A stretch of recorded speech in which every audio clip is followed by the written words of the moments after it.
आयुष्मान बाबा की, आयुष्मान बाबा की, आयुष्मान बाबा की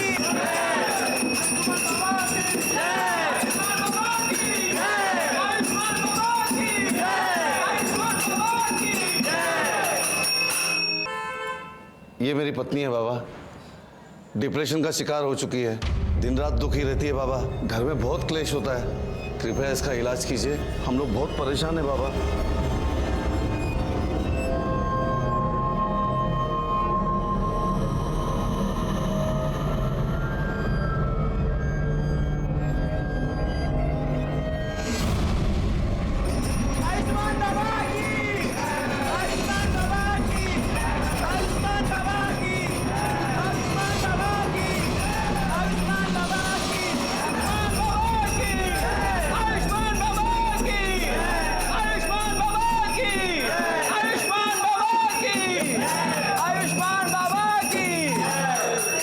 जा, ले जा अपनी पत्नी को घर, शीघ्र ही वह ठीक हो जाएगी।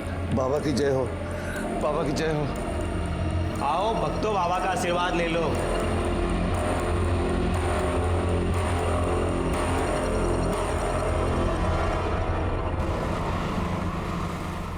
पानी और एक गिलास। आंटी,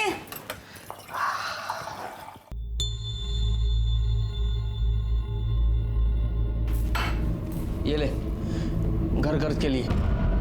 देख क्या रही है, पगार हुआ यार। मुझे नहीं चाहिए तेरे पाप की कमाई। क्या बोलिस? पाप की कमाई? ये मेरी मेहनत का पैसा है। मेहनत का पैसा?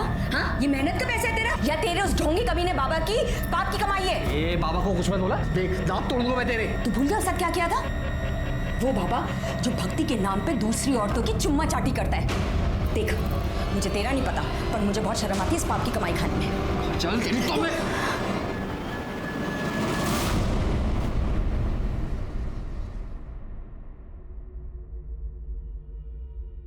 सुनिए, मुझे कुछ पैसे चाहिए थे।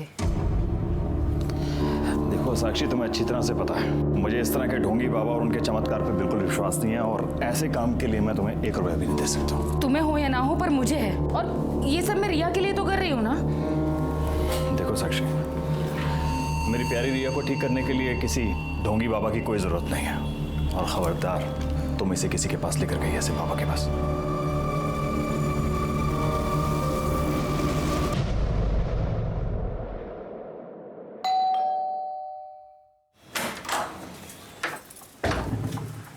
काजल, थोड़ी सी शक्कर मिलेगी? वाटी अनलेस? हाँ, वाटी।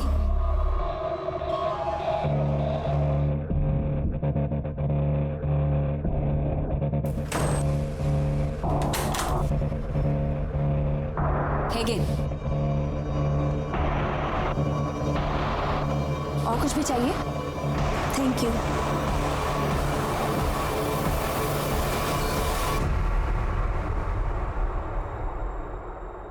ठीक किया जो तुम इसे मेरे पास उपचार के लिए ले आई। बाबा, मेरी रिया चल तो सकेगी ना? अवश्य।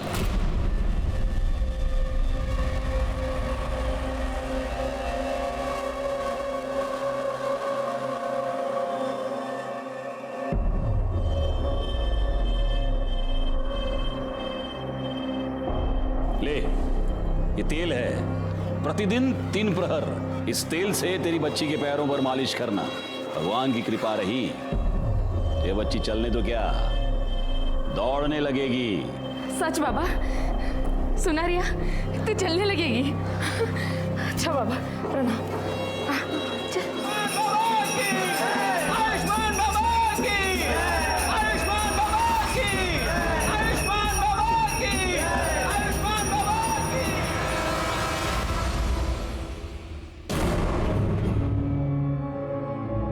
रिया बेटा, बेटा क्या हुआ? बाप रे, क्या हो गया है लोगों को? इतने घटिया लोग भरे पड़े हैं ना, रेप पर रेप के केस आ रहे हैं। अब 60 साल के बुड्ढे ने एक 20 साल की लड़की का रेप कर दिया, बताओ।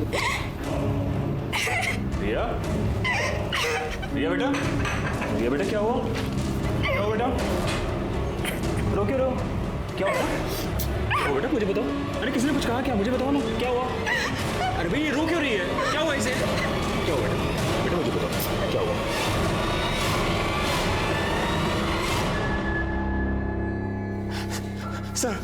सर देखिए ना सर, मेरी बेटी के साथ क्या हो गया सर? सर मेरी बेटी के साथ सर रेप हो गया है सर। आप प्लीज बैठिए और मुझे शांति से बताइए कि एग्जैक्टली क्या। सर मेरे मना करने के बाद भी ना मेरी बीवी साक्षी सर मेरी बेटी को ना उस ढोंगी बाबा के पास लेके जाती थी सर 6 महीने से सर। कहा कि ये ठीक हो सकती है। बाबा ने मुझे एक तेल दिया और कहा कि मैं उससे रिया के पैरों की मालिश करूं, लेकिन उससे भी कोई फर्क नहीं पड़ रहा था। मैंने बाबा को बताया तो उन्होंने कहा कि शायद मैं ठीक से मालिश नहीं कर रही हूँ। मैं रिया को उनके पास लेकर जाऊँ, वो मुझे सही तरीका बताएंगे। पहले तो मैं डर गई कि कोई अनजान आदमी मेरी बेटी के पैरों को हाथ लगाएगा। मेनका, जी बाबा। मेरी आंखों पर पट्टी बांधो।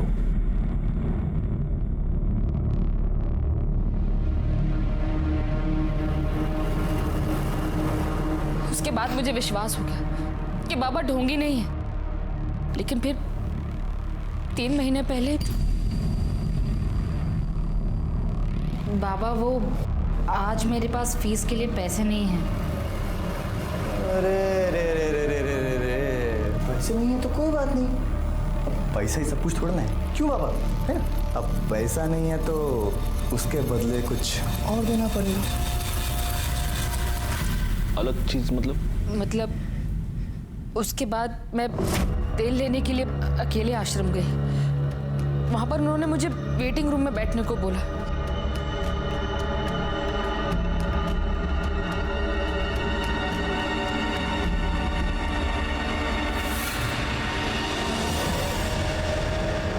कौन था वो आदमी? पता नहीं सर, लेकिन जब होश आया तो देखा कि मेरे कपड़े मेरे साथ भी रेप हुआ था। उसके बाद 2 बार और ऐसा हुआ। 3 बार तेरे साथ रेप हुआ, तूने मुझे बताया तक नहीं? तुझे मजा आ रहा था रेप करने में, और मेरी बेटी को लेकर उस ढोंगी बाबा के पास तुझे कितनी बार बोला था? तुझे कितनी बार बोला इसको मत लेके जाओ? 1 मिनट, अभी आप बैठेंगे प्लीज, वरना मुझे आपको बाहर निकालना पड़ेगा। रिया में इंप्रूवमेंट दिख रही थी। अगर मैं तुम्हें बताती तो तुम ट्रीटमेंट रुकवा देते, इसीलिए मैंने नहीं बताया। लेकिन फिर 4 दिन पहले 13 तारीख को मैं रिया को लेकर आश्रम गई। आर्यमान ने हमें कहा कि हम वेटिंग रूम में वेट करें। बाबा बाहर गए, उनके शिष्य ने हमें एक शरबत पिलाया, जिसे पी के हम दोनों बेहोश हो गए। लेकिन बेहोश होने से पहले मुझे याद, आर्यमान मुस्कुरा रहा था। मुझे लगा कि फिर से, लेकिन जब मुझे होश आया तो मेरे साथ कुछ भी नहीं हुआ था। लेकिन रिया वहां से गायब थी।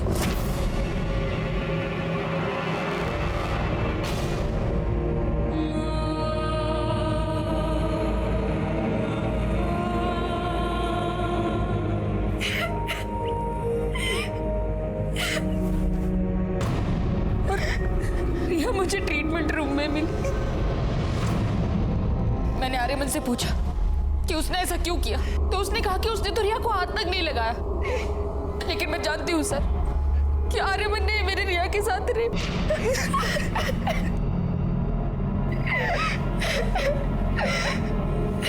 बेटा, क्या तुमने उस आदमी को देखा? वो आर्यमानी था?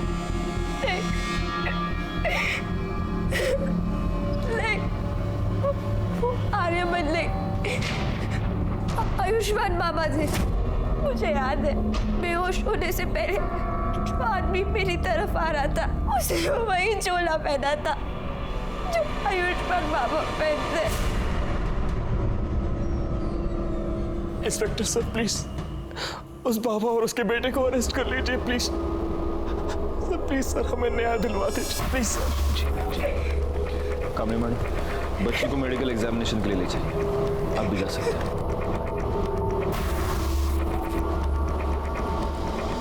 रिकॉर्ड, हम चल के इस आयुष्मान बाबा से मिलते हैं।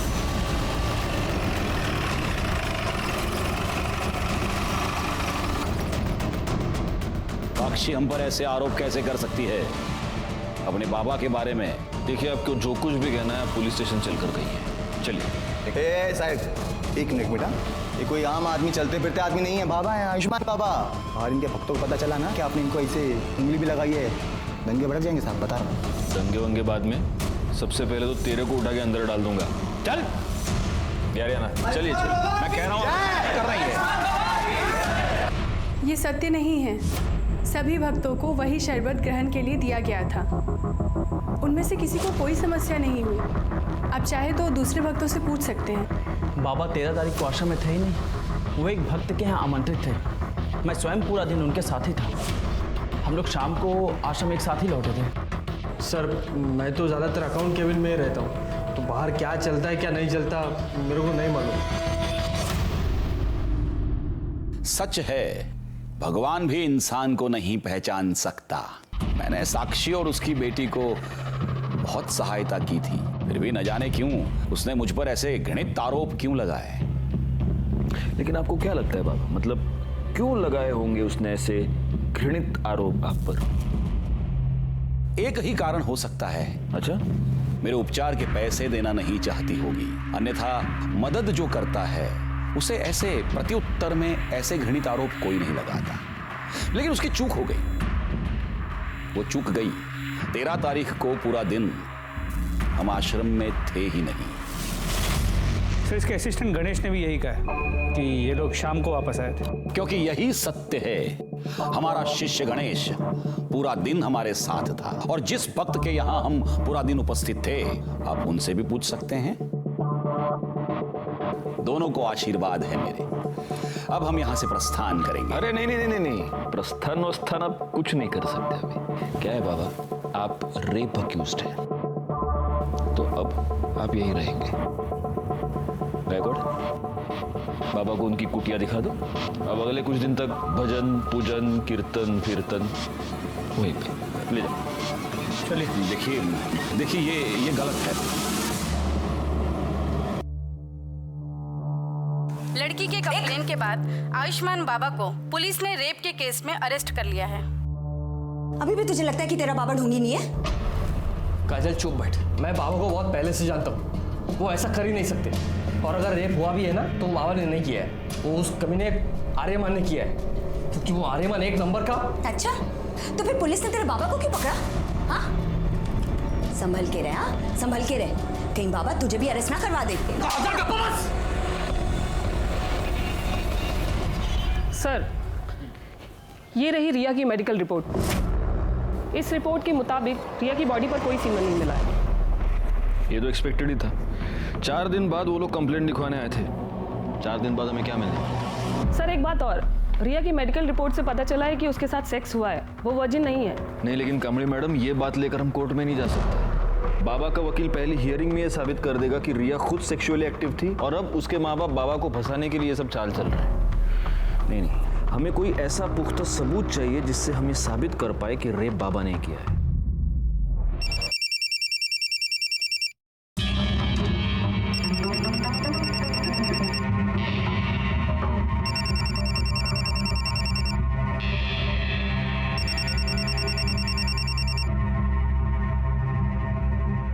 हेलो, तेरी हिम्मत कैसे हुई बाबा के खिलाफ कंप्लेंट लिखवाने की? भूल गई बाबा कौन है? या तो कंप्लेंट वापस ले, वरना हम तुझे और तेरी बेटी को छोड़ेंगे नहीं। नहीं, मेरी बेटी को कुछ मत करना। वो कौन है? कौन है? कौन है? कौन बोल रहा है? हिम्मत है तो सामने आके बात कर। अरे फोन पे क्या धमकी दे रहा है? आ सामने आ। हेलो हेलो, काट दिया। जो भी ऐसे छोड़ूंगा। कहाँ जा रहे हो? अरे पुलिस को इन्फॉर्म करने जा रहा हूँ। नहीं, उसने धमकी दी है। साक्षी तुम अब भी नहीं समझ रही हो, हमें पुलिस को इन्फॉर्म करना पड़ेगा। ये सब बंद होना चाहिए। नहीं, आप मेरी बात सुनिए ना। साक्षी प्लीज, देखिए मेरी बात सुनिए प्लीज साक्षी।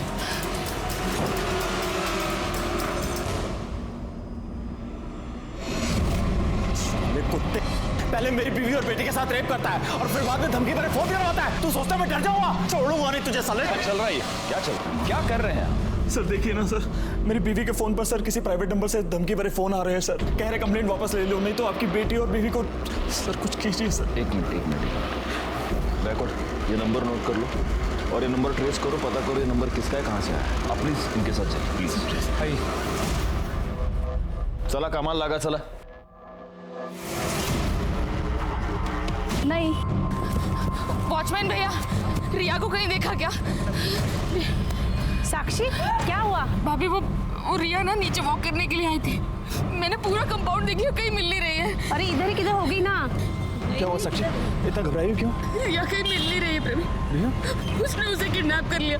उसने कहा था कि वो हम लोगों को नहीं छोड़ेगा। और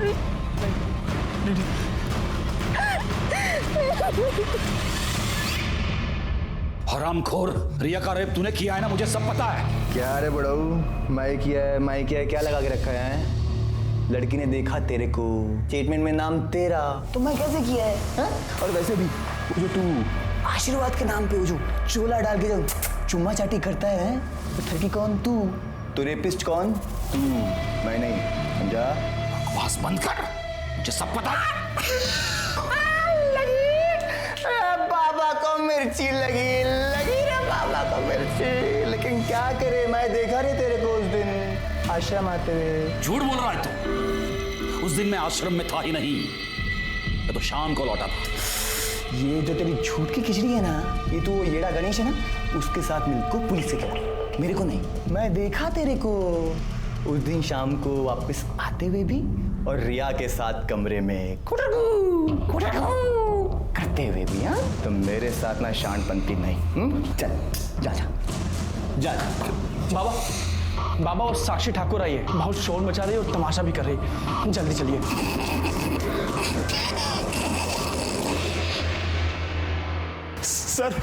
सर हमारी बेटी रिया गायब हो गई है सर, उसे बचा लीजिए सर, उन्हीं लोगों ने सर किया है ये सब। लेकिन कब से गायब है वो? सर वो शाम को 5 बजे रोज की तरह नीचे वॉक करने गई थी। अपना फोन भी घर पर भूल गई। जब 6 बजे तक घर नहीं आया तो मैं नीचे देखने के लिए गई। पूरी बिल्डिंग, पूरा कंपाउंड, सब जगह दिख लिया, लेकिन रिया कहीं नहीं मिली। सर उस बाबा ने ये किडनैप किया है सर, मेरी बेटी को बचा लीजिए सर। देखिए, आप निश्चिंत रहिए, हम जरूर रिया को ढूंढ निकालेंगे।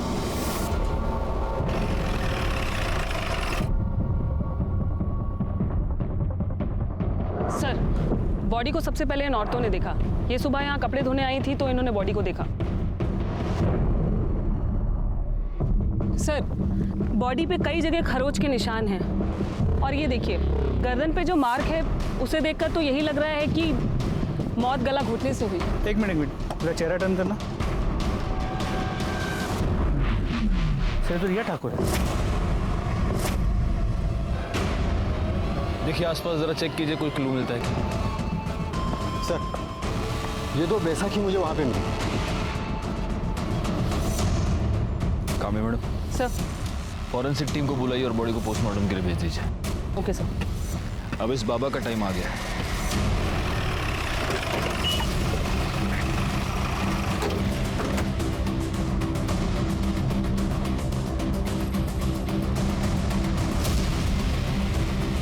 या तो ताला लगाओ। सुनिए, ये इस आश्रम को ताला क्यों लगा हुआ है? पता नहीं साहब, हम तो जब सुबह दुकान पे आए तो देखा कि ताला लगा है। बैकवर्ड, एक काम करो, ये बाबा, उसका बेटा, इस आश्रम के लैंडलाइन नंबर्स सब फोन टैप करो और ये पता करो कि इस बाबा की और कहाँ कहाँ प्रॉपर्टी, और जरा इस बाबा के भी डिटेल्स निकालो। ये ओरिजिनली कौन है, कहाँ से आया है, और ये सारी डिटेल्स मुझे जल्द से जल्द चाहिए। सर, पुलिस ने लड़के की पहचान रिया ठाकुर के नाम से की है। ये वही रिया ठाकुर है जिसने आयुष्मान बाबा पर बलात्कार का इल्जाम लगाया था। याद है ना तुम्हें? इसी बाबा ने तुम्हारे सामने मुझे किस किया था। तब तुम ऐसे ही बस मुंह खोलकर उसे देख रहे थे। तुम्हारी इन्हीं हरकतों से ना उसे बढ़ावा मिला और आज देखो, उसने एक छोटी सी बच्ची को मार के फेंक दिया। पर तुम आज भी ना बस ऐसे ही खड़े रहना, कुछ मत करना और जा पलाते रहना कि तुम्हारा बाबा इनोसेंट है ना? सर, कल रात को जब ड्यूटी खत्म होने के बाद आप घर चले गए तो एक आदमी ने कॉल किया था। वो कह रहा था कि रिया मर्डर केस के बारे में कुछ जानता है और आपको बताना चाहता है।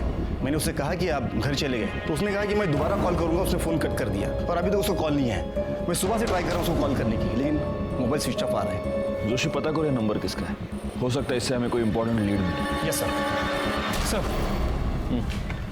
रिया ठाकुर की पोस्टमार्टम रिपोर्ट के मुताबिक पहले उसके साथ रेप हुआ था, फिर 18 तारीख की शाम 7 और 8 बजे के बीच उसका गला घोट के उसे मार दिया गया। बॉडी पर सीमेन या कोई ऐसी चीज मिली जिससे मर्डरर को आइडेंटिफाई कर पाए? नहीं सर, बॉडी की फोरेंसिक रिपोर्ट 2 दिन बाद आएगी। 2 दिन? ठीक है, तब तक वेट करते, हो सकता है उससे कोई क्लू मिले। सर, आयुष्मान ट्रस्ट के नाम से आयुष्मान बाबा की 4 प्रॉपर्टीज है। बोरीवली, दहिसर, वसई और विरार में, लेकिन चारों प्रॉपर्टीज में कोई रहता नहीं है। वहाँ पे ताला लगा हुआ है। गैकवाड एक काम करो, इन चारों जगहों पर सिविल में अपने आदमी रख दो 24 घंटे। पता नहीं क्यों मुझे ऐसा लगता है कि बहुत जल्द यहाँ पर कोई रहने आएगा। सर, हमने आयुष्मान बाबा की डिटेल्स निकाली तो पता चला कि ओरिजिनली वो विरार का रहने वाला है और कुछ साल पहले किसी रामनारायण तिवारी नाम के वैद्य को असिस्ट कर रहा था। उसका कंपाउंडर था। गैकवाड एक काम करो, इस रामनारायण तिवारी वैद्य से पूछताछ करो और इस बाबा के बारे में जितनी डिटेल्स हो सके उतनी डिटेल्स निकालो। सर, वो हमारे पास 3 साल काम किया था। हमने उसको सब सिखा दिया था, मालिश करना, हड्डी बिठाना और आयुर्वेद तरीके से उपचार करना, दवाई बनाना भी। लेकिन था बड़ा होशियार, हर काम फटाफट सीख जाता था। लेकिन उसे एक आदत थी, वो आयुर्वेद और एस्ट्रोलॉजी की किताब पढ़ने का बड़ा शौक था। जरा सा भी समय मिले किताब खोल के पढ़ने लगता था। फिर एक दिन आया, कहने लगा कि हम कल से काम पर नहीं आएंगे। हम कहा काहे? बहुत उससे कहा कि रुक जा, लेकिन नहीं रुका, वो चला गया। 1 साल बाद सुनने में आया कि साकिब खान जो है आयुष्मान बाबा बन गए। एक मिनट, ये साकिब खान कौन है? अरे वही आयुष्मान बाबा जो है, वही साकिब खान है। मुस्लिम से हिंदू नाम बदल के बाबा बना। और ये आर्यमन उसका बेटा इमरान। हाँ, जब उसकी जोरू मरी तो इमरान 2 साल का रहा होगा। तो इसने माँ का भी प्यार दिया, बाप का भी प्यार दिया। बहुत लाड करता था और लाड प्यार के चक्कर में लड़का खराब हो गया। अच्छा, ये आयुष्मान बाबा मतलब आपका साकिब खान जब ये आपके पास काम किया करता था तो जो महिला इलाज करवाने के लिए आती थी उनके साथ कभी उसने बदतमीजी की थी? ना, कभी कोई बदतमीजी नहीं। अच्छा, उसके किसी रिश्तेदार को आप जानते हैं? नहीं, बस परिवार का मालूम था, सो हमने बता दिया।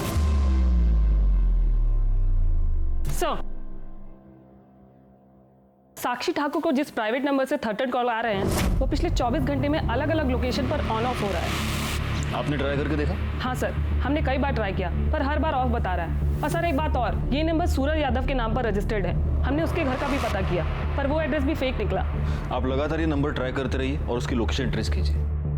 सर, कल रात को जिस नंबर से कॉल आया था वो मोबाइल नंबर किसी निखिल परांजपे के नाम पे रजिस्टर्ड है। निखिल परांजपे? Yes sir. निखिल परांजपे तो आयुष्मान बाबा का अकाउंटेंट है, यानी कि वो हमें कोई इन्फॉर्मेशन देना चाहता है। हम यहाँ बैठे बैठे उसके फोन का वेट नहीं कर सकते। कामड़ी मैडम एक काम कीजिए, आप फौरन जाके निखिल परांजपे के बारे में पता कीजिए। Yes sir.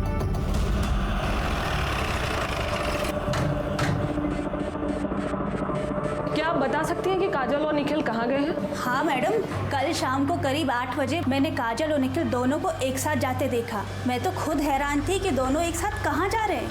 मतलब? 24 घंटे लड़ाई झगड़ा करते रहते हैं। किस बात पे? अब ये तो नहीं पता मैडम। एक बार मैंने काजल से पूछने की कोशिश की थी तो उसने मुझे कुछ नहीं बताया, लेकिन हाँ, उसका वो हीरो है ना, उसको जरूर बताया होगा। हीरो? कौन हीरो? अब ये तो ज़्यादा तो मुझे कुछ नहीं पता, लेकिन हाँ, कुछ हफ्तों पहले जब मैं मार्केट से घर वापस आ रही थी तब मैंने देखा कि वो काजल का बॉयफ्रेंड था। अब ये सब तो मुझे नहीं पता, लेकिन हाँ, वो तभी आता था जब निखिल घर पर नहीं रहता था। कुछ दिनों पहले मैं काजल के घर शक्कर लेने आई थी, तब मैंने उसे बैठा देखा था। पहचान सकती हो कौन है वो? स्केच बनवा सकती हो? वो तो मैं नहीं बता सकती क्योंकि मैंने उसे सिर्फ 2 बार देखा है और वो भी पीछे से। निखिल और काजल का फ़ोन नंबर और फोटो तो होगा ही आपके पास? जी।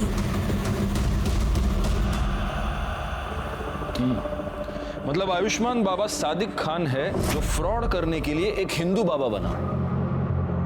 गैकवाड, मैंने तुम्हें उसके प्रॉपर्टीज पर नजर रखने के लिए कहा था, उससे कुछ पता चला? नहीं सर, अब तक तो वहाँ कोई भी नहीं आया। पर आसपास के लोगों से पूछताछ की तो समझा कि उन प्रॉपर्टीज में हमेशा ताला होता है। वहाँ किसी को आते जाते देखा नहीं है। उसके बैंक अकाउंट चेक किए? उसे पैसे की जरूरत तो पड़ती होगी। वहाँ से भी कोई लीड नहीं मिल पाया। जब से बाबा गायब हुआ है अकाउंट्स में ना कोई पैसे डिपॉजिट हुए हैं ना ही विड्रॉ। बड़ी अजीब बात है, एक फ्रॉड बाबा गायब होता है, उसके साथ उसका अकाउंटेंट गायब होता है और साथ में अकाउंटेंट की बीवी भी गायब होती है। अच्छा, अभी कामड़ी मैडम ये बता रही है कि बीवी का किसी के साथ अफेयर चल रहा था। हो सकता है इन दोनों के बीच में बहुत झगड़े थे इसीलिए उसका अफेयर चल रहा था, या फिर उसका अफेयर चल रहा था इसलिए झगड़े थे।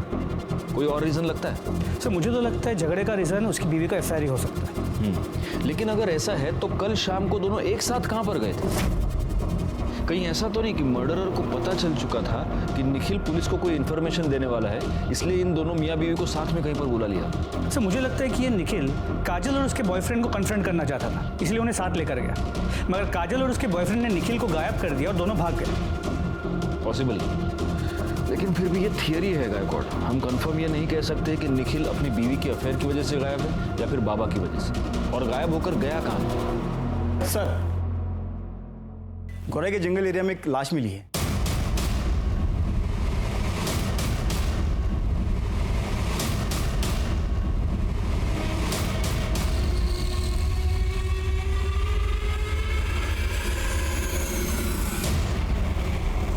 सर, ये बॉडी तो काजल परांजपे की है। व्हाट? Yes sir.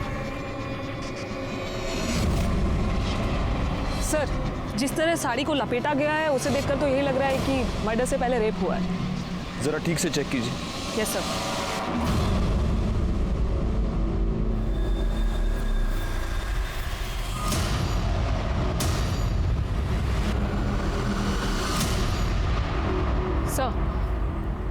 सर, ये एक नहीं 2 बॉडीज हैं।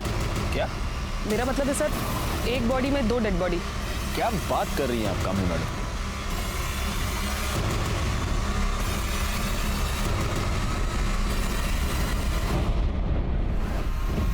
बॉडी का निचला हिस्सा किसी आदमी का है और ऊपर का हिस्सा औरत का। या तो ये निखिल हो सकता है या फिर काजल का बॉयफ्रेंड। ये हो सकता है कि निखिल ने काजल को और उसके बॉयफ्रेंड का मर्डर करके उन दोनों की लाश को ऐसे इस तरह से सिल दिया होगा। पता कैसे चलेगा कि ये बॉडी का निचला हिस्सा किसका है? सर, एक आइडिया है। काजल के नेबर्स ने कहा था कि उन्हें यहाँ 1 साल हो गया है। हो सकता है इस बीच को कभी बीमार पड़े और कभी अपना ब्लड टेस्ट किया, तो आसपास के लैब से कुछ इन्फॉर्मेशन मिल सकती है। मतलब ब्लड ग्रुप से? जी सर। Good idea. एक काम करो, उनके घर के आसपास जितने भी पैथोलॉजी लैब्स हैं वहाँ पर पता करो इमीडिएटली। सर, पैथोलॉजी लैब से मिली रिपोर्ट और पोस्टमार्टम रिपोर्ट में जो ब्लड ग्रुप आया है उससे ये साफ होता है कि लोअर बॉडी निखिल परांजपे की है। नहीं, लेकिन अगर निखिल परांजपे और काजल के बॉयफ्रेंड का ब्लड ग्रुप सेम हुआ तो? सर, ये तो मैंने नहीं सोचा था।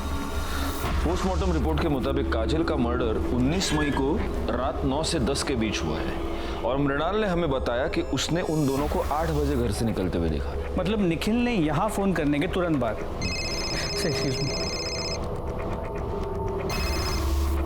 हेलो, ठीक है सर। गोरे के डंपिंग ग्राउंड के पास 2 आधी कटी हुई डेड बॉडीज मिली।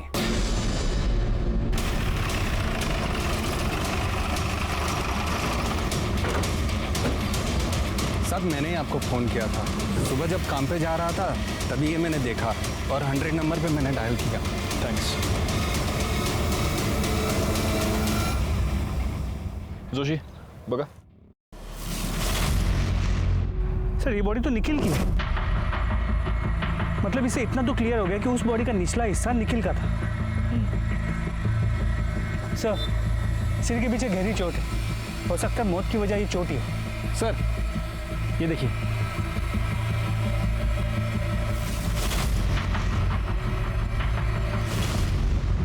गायकवाड़, अपनी फॉरेंसिक टीम को बुलाओ और उनसे कहना कि इस बार मुझे रिपोर्ट जल्द से जल्द चाहिए। सर।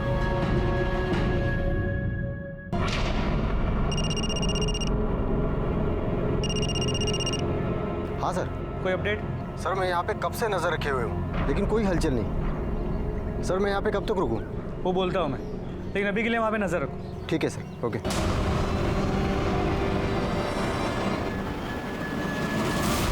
हे शिंदे ना येऊ सर। गायकवाड, आयुष्मान बाबांड्याच्या मुलाबद्दल काय कळलं का? नहीं सर, पण लवकरच समझे। और सर, ये निखिल की पोस्टमार्टम रिपोर्ट, इसके मुताबिक उसकी मौत 19 मई की रात 9 और 10 के बीच हुई है और मौत की वजह सर पे रॉड जैसी किसी चीज से वार किया जाना है। इसका मतलब सिर्फ घर से निकलते वक्त ही नहीं बल्कि मर्डर के वक्त भी ये दोनों मियाँ बीवी एक दूसरे के साथ ही। गायकवाड़, एक काम करो, हमें जहाँ पर ये दोनों सिली हुई बॉडीज मिली पता करो कि मर्डर के टाइम पे वहाँ आसपास कितने मोबाइल नंबर एक्टिव थे और उन नंबर्स को बाबा, उसके बेटे और बाकी के असिस्टेंट के नंबर के साथ मैच करके देखो। सर, ये रहे काजल के कॉल रिकॉर्ड्स।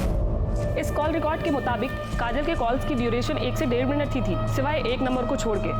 खोपोली में एक नंबर है, 3 हफ्ते पहले काजल ने उस पर 20 मिनट तक बात की थी। किसका नंबर है? काजल की माँ मुक्ता।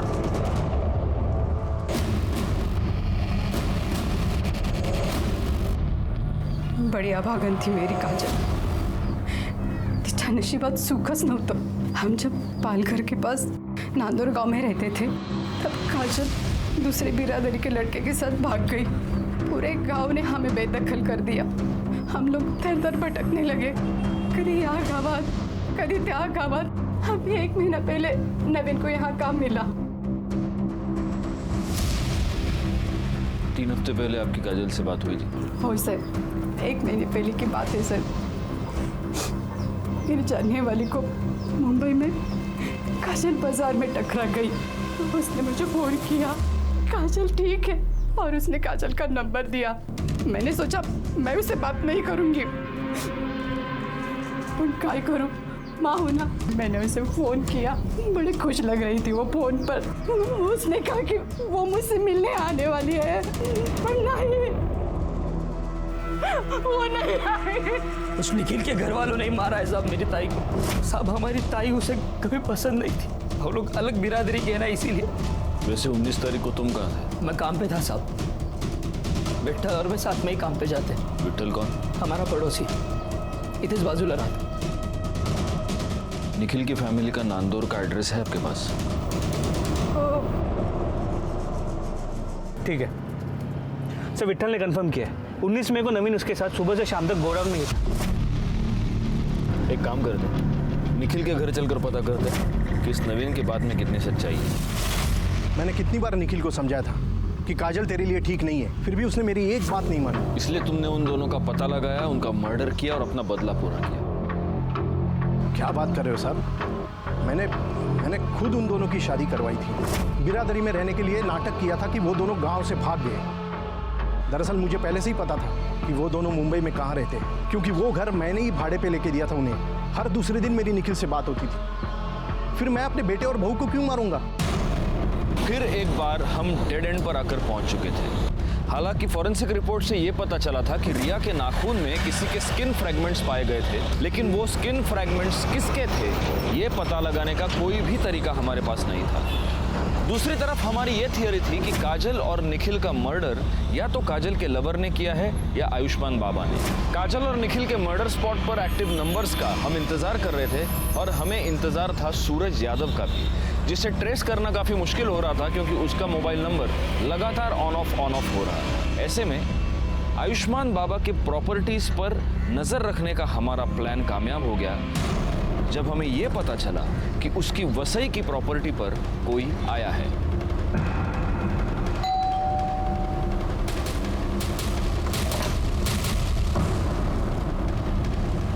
जी, आपका नाम? माजिद खान। सादिक खान को जानते हैं? हाँ, वो हमारे फूफी के लड़के हैं, हमारे बड़े भाईजान हैं। बड़े ताज्जुब की बात है माजिद साहब, आपकी आवाज़ आपके फूफी के लड़के से बहुत मिलती जुलती है। देखिए, आप हमें खामखा परेशान कर रहे हैं। हमारे बड़े भाईजान का उन्होंने जो किया है उससे हमारा कोई वास्ता नहीं है। गायकवाड़,